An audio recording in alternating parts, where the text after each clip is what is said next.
Naghahanap nga pala ako ng tote bag na pwedeng paglagyan ng lahat ng essentials ko, lalo na't may mga travel plans tayo sa mga susunod na buwan. Habang nagpa-browse ako online, isa sa mga unang lumabas sa Instagram ko ay ang new print.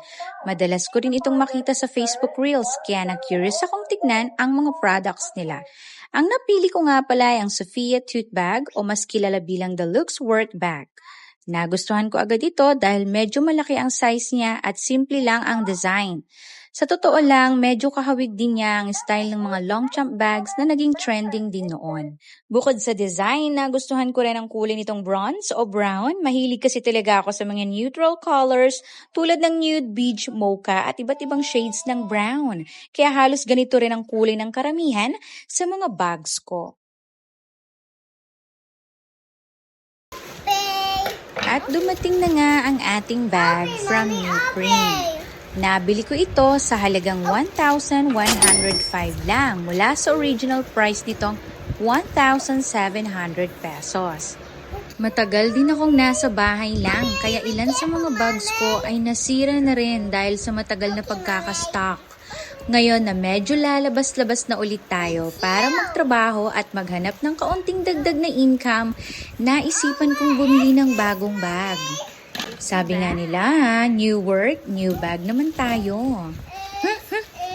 At pagbukas ko ng package, so far ay nagustuhan ko naman agad ito. True to picture siya at tugma rin ng actual product sa mga features na nakalagay sa description. Base sa bag features nito, water-resistant daw ang material nito. May rubberized straps, front zip pocket, vegan leather accents, at full zip closure. At nung makita ko na may rating itong 4.89 out of 5, napa-check out na talaga ako.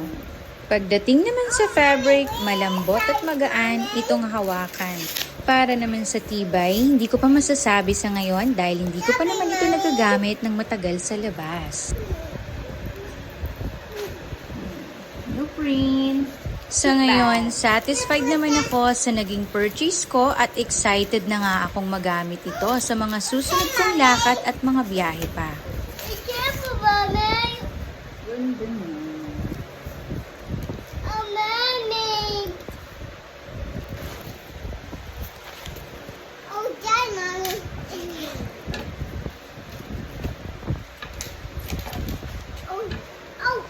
Simple lang siya sa loob pero huwag kayong magpapaloko dahil sobrang spacious nito. Kasya rito ang laptop ko at halos lahat ng daily essentials na lagi kong dala. Why, Mommy? Why? Why, Mommy?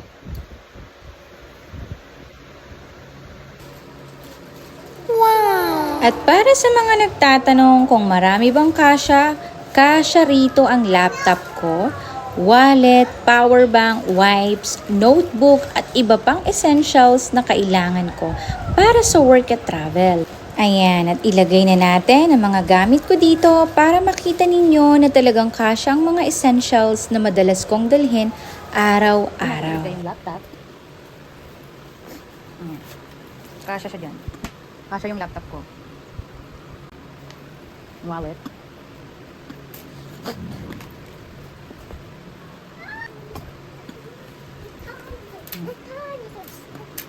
Pwede din natin ilagay ito. Ito. Sunglasses. Sunglasses ko.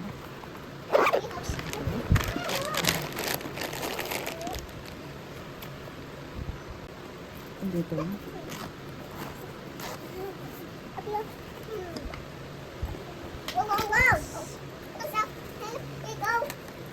This.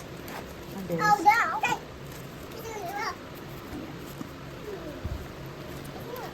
Thank you. Oh, no. Uh-oh. Oh, no. All done.